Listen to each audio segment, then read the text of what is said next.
Bonjour et bienvenue. Alors, on a vu ensemble le pourquoi utiliser un outil comme MS Project. Maintenant, il est temps de s'attaquer au quoi. On va décortiquer ensemble les 5 concepts fondamentaux, les véritables piliers sur lesquels tout le logiciel est construit.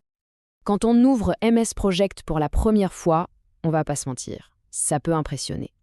L'interface est assez dense, il y a des options partout et on peut très vite se sentir un peu perdu. C'est tout à fait normal. Mais, et c'est la bonne nouvelle, toute cette machine repose en réalité sur seulement 5 idées.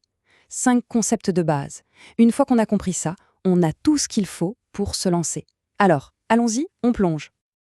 On va commencer par la base de la base. C'est comme pour une maison, avant de construire les murs, il faut des briques. En gestion de projet, c'est exactement la même logique.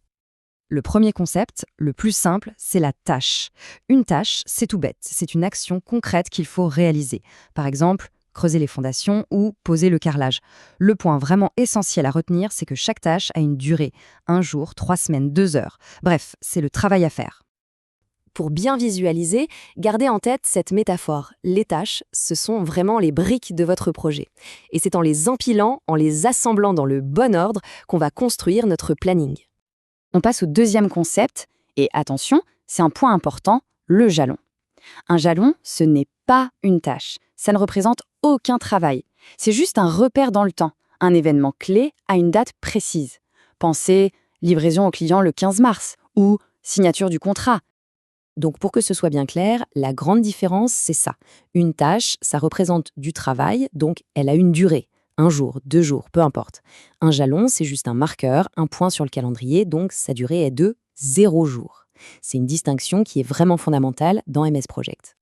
Ok, on a nos briques, nos éléments. Maintenant, la question c'est comment on les connecte. Parce que, évidemment, l'ordre dans lequel on fait les choses, c'est essentiel. Cette phrase, c'est du bon sens pur, et elle résume parfaitement le concept suivant, la dépendance. C'est logique, certaines tâches doivent absolument être finies avant que d'autres puissent commencer. Cette logique, dans le logiciel, on la représente par un lien, souvent une petite flèche entre 2 tâches. On dit tout simplement à MS Project, attention, la tâche peinture ne peut démarrer que lorsque la tâche séchage mur est terminée. Et c'est là qu'est toute la puissance du système. Imaginez que le séchage prenne 1 jour de plus que prévu. Pas de panique. MS Project va automatiquement décaler le début de la peinture. C'est vraiment le cœur de l'automatisation du planning. Alors, récapitulons. On a les actions et on a leur ordre. Il nous manque quand même un truc essentiel. Qui va faire le travail? Ou avec quoi va-t-on le faire? On arrive donc au concept suivant, la ressource. Alors, c'est un terme assez large. Une ressource, ça désigne tout ce qui ou tout quoi exécute le travail. Ça peut être une personne, bien sûr, comme un ingénieur, mais aussi un équipement, comme une grue, ou même des matériaux. En fait, dans MS Project, il y a 3 grandes familles de ressources. D'abord, les ressources de type travail, comme un développeur, qu'on mesure en temps. Ensuite, les ressources matérielles, comme des mètres cubes de béton, qu'on mesure en unités.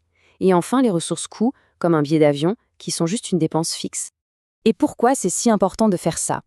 Parce qu'en assignant des ressources à des tâches, le logiciel peut calculer les coûts, oui, mais surtout, il peut vérifier que personne n'est surchargé. Il va vous dire, par exemple, « Attention, Jean est censé travailler 16 heures aujourd'hui, il y a un problème. » Bien, on a les tâches, leurs liens, les ressources. Passons maintenant à l'outil qui va nous permettre de visualiser tout ça de manière claire et synthétique. On va prendre un peu de hauteur. Voici le concept que tout le monde connaît au moins de nom, le diagramme de Gantt. C'est tout simplement la représentation visuelle centrale de votre projet. C'est la carte qui montre toutes les tâches dans le temps. Et c'est hyper simple à lire en fait. De gauche à droite, c'est le temps qui passe. Chaque ligne, c'est une de vos tâches. Et la barre horizontale, sa longueur et sa position vous disent exactement quand la tâche commence, combien de temps elle dure et quand elle se termine. Cet affichage est juste incroyablement efficace. En un seul coup d'œil, on voit tout l'enchaînement, les dépendances et surtout, on repère tout de suite les zones de tension, les fameux goulots d'étranglement où tout risque de se coincer. Bon, ça y est, on a maintenant toutes les pièces de notre puzzle. Il est temps de voir comment tout ça s'assemble pour former un plan de projet qui soit vraiment solide et cohérent. La logique de construction est finalement très naturelle. D'abord, on liste tout ce qu'il y a à faire. Ce sont nos tâches. Ensuite, on définit l'ordre dans lequel on doit faire les choses. Ce sont les dépendances. On vient poser nos dates importantes, les jalons. On précise qui fait quoi, les ressources. Et enfin, le logiciel nous offre la vue d'ensemble, le fameux Gantt. En suivant ces étapes, on fait bien plus que dessiner des rectangles sur un graphique.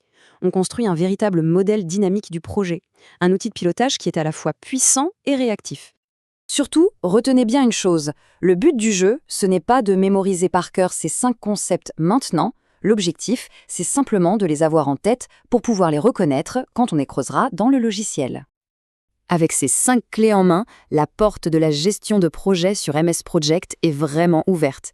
La seule question qui reste maintenant, c'est quel sera le premier projet que vous allez choisir pour mettre tout ça en musique ?